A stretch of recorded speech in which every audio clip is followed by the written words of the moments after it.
I can find out. It's all good. Yeah. Okay, where's my other phone at? Oh, my hip is killing me. Oh.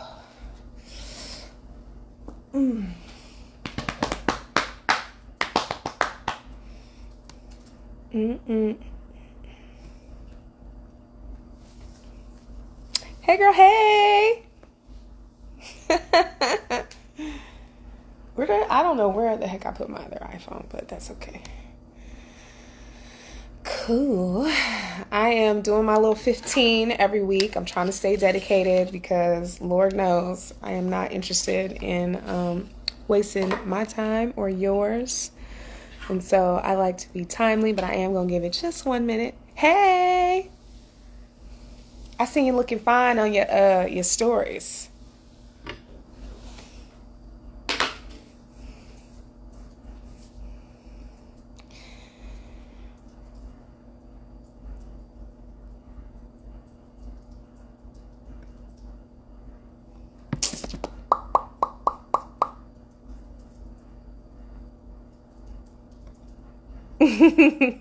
Of course. All right, so we're going to get started. I just need to put one of these definitions in my notes because I want to talk about being grateful, or what grateful actually means. And I'm going to go ahead and start shortly. And okay, there we go. Just had to get one more definition in there. Okay, so hey, welcome to Discusshit. This is my weekly 15 minutes, at least until my birthday. Listen, I don't know if I can dedicate after that, but that's in January, so we got a whole bunch of time together. And this 15 minutes is just to learn more, think more fully about our experiences. And this week, what came up for me, if you didn't see all my stories, we were trying to figure out, I was asking everybody, what did you want to talk about? What's the topic between gratefulness or being thankful? What does that actually mean? And the reason why grateful came up, there was a conversation, and it has been a conversation, but one situation in particular, not necessarily on Instagram yet. I think it just got here, but we're seeing it on Twitter and TikTok about this makeup artist or beauty influencer partnering with a larger brand, and she was not happy about her accommodations for a beauty brand trip. If you're not familiar, these beauty brands will hire influencers to come and for a weekend to enjoy their products and whatnot. Now it's a free weekend, but these people are working. She was expressing her grievances publicly, and people were just like, you should be grateful. I would sleep on the floor for that opportunity, right? And so we don't want to talk about that, but I want to talk about the idea of being grateful, especially, and she happens to be a Black woman, and there was a lot of conversation around that. And I think a lot of times, and I think when we hear grateful or wanting people to be grateful, we're always thinking about it in the sense of just be happy to be here. And I don't think that that's how grateful works. I think when we see that often in other spaces too. So that's one situation. But when there is some type of prestige attached, when folks feel like it's actually important, or they could be seen, right? Or if they feel like it's a stepping point, or an organization that has something that they want, whether it's money, whether it's fame, whether it's getting closer to celebrity, we see the idea of, well, I'd just be grateful to be here. But eating shit does not mean that you're grateful, right? By definition, being grateful, or the grateful, feeling grateful, is feeling or showing an appreciation of kindness. It is not kind to short somebody. You don't show you're not showing appreciation because I just showed up because I'm breathing the same air as you. That's not gratefulness, right? I think we confuse gratefulness with groveling. Here's the definition of groveling: an act in an obsequious way in order to maintain someone's forgiveness or favor. Here's what obsequious means: obedient or attentive to an excessive or servile degree. That's what people think about when they think about grateful. They are not thinking about it's groveling, right? And if we think about all the systems and structures, and we won't get too deep in the weeds with it, right? But the idea that someone should be grateful to be here also implies that you're willing to do whatever we tell you, even if it's outside of your moral compass, why you're actually here, what the purpose of this brand is, your purpose in being there. It subsides all of that and abuses the relationship. We could even talk about this in nonprofit spaces. We could talk about this in work environments. We could talk about this. We've heard these conversations in tech environments. And a lot of times there's a lot of respectability that comes with it, right? And some elitism like, oh, I'm here, right? So pick your favorite thing. The thing that comes up from my mind, because I've been in tech forever, is Google. Well, I worked at Google. Okay, well, that's great. But what, like, is that your personality, or like, what are we talking about, right? Even before DEI as we know it now, it was always a time where folks felt like, you should just be happy to work at these big organizations. But if they're not treating you right, if they're not treating you like a human, if they're not treating you like, or allowing you to grow and be creative or express yourself, or even find out who you are so that they can actually like plug you into the place where you'll thrive, then what is it? Well, it's oppressive, right? That's why a lot of us are burnt out. We burnt out because we're at places we think we should be, outside of like having to get a check, which is a whole nother conversation, and having to be somewhere because you have to work there. But people take advantage of that too, right? The desperate need to provide for ourselves is becoming more and more apparent. And so these organizations are really taking advantage of that. And what I know is that we talk about how this country is built on money, but it's actually built on free labor. So the less they pay you to get more money, more out of the pennies that they give you, the more they're going to continue to put on your shoulders. We see this in every corporate structure we talk about all the time. Now we're seeing it. We've heard it in the music industry a lot of the times, where folks are taking advantage of the desperateness of an artist that's putting out amazing music, but then put these crazy demands on them. And then these people leave broke, destitute, strung out of touch with reality. And that comes from burnout. It comes from isolation. And then you're putting them in a machine that they have to churn. Like, that's how artistry works. And it just doesn't. And so when we think about going back to like grateful and the difference between gratefulness and groveling, I think we as a people have to start having better conversations and really turning inward to what we mean when we say things are grateful. So I'm going to repeat the definition of grateful. It's feeling or showing an appreciation of kindness. If someone is slighting you, how can I be grateful for what you're giving me if you're slighting me? When I know that there is more, when I know that there is better, I can be treated better, I can be appreciated more. And that does not mean that, of course, people are going to swing the pendulum and take it too far and get a little too big for their britches. Sure. But I'm just talking about the general overall feel of what that means. And I think a lot of times we forget that. We forget that people are people, and that we have our own lived experiences. When we forget that, then we come into this space where it gets convoluted. For us as Black and brown folks, a lot of the Christian beliefs that we have also come with that, right? Like, if it doesn't come from struggle, it doesn't come from strife, it ain't worth it, right? We should eat shit and eat dirt in order to be grateful for something that was given to us. But here's what I know. Good things can come easy. They do not always have to be a part of strife. It doesn't mean that things are going to be exceptionally hard. But what I am saying is that everything comes with a price, right? You got to figure out what your cost and what you're willing to pay. And I'm not talking about just money. I'm talking about time. I'm talking about brain power. I'm talking about sacrificing different parts of your life that you may, if you didn't have this opportunity, you might be able to fulfill more. You have to figure out what your cost is. It's not the same for everybody. So for someone to say that they don't like their treatment somewhere and it's not being addressed, and then for folks that look like you, sound like you, have similar experiences tell you that you should be grateful is dismissive.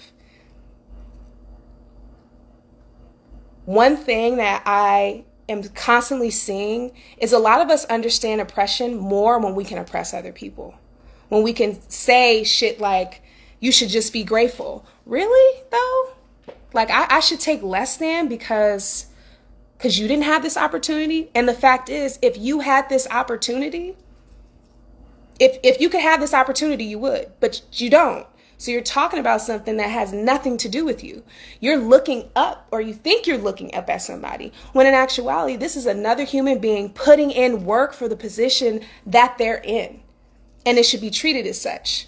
And I have a lot to say about people on the other side of that when they meet some type of success or they feel fulfilled in these different ways, what it really looks like and what it really means and who you are in that space should remain true. You may grow in certain areas, you may evolve, right?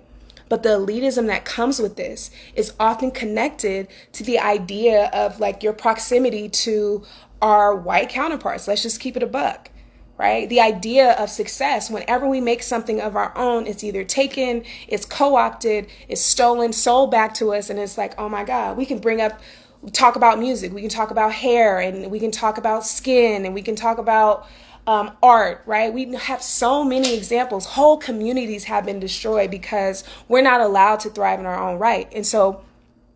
And that's the other side, right? That's the extreme. And then there's the other extreme where we do get these things and we find our way in these white spaces that really weren't meant for us anyway. If we've learned how to wiggle around in that space, it doesn't mean that space is still made for you. It's still not made for you because you're still having to play a game.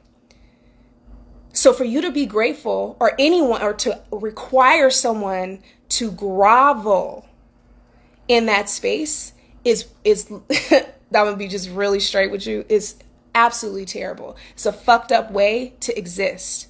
And we wonder why we're walking around, folks are walking around feeling lost, feeling like they have no hope, right? What is the slave mentality? It's taking nothing and giving everything.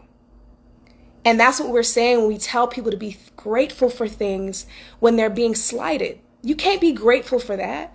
Or might as well. We don't do might. I tell my birthday families all the time, we don't do might as well.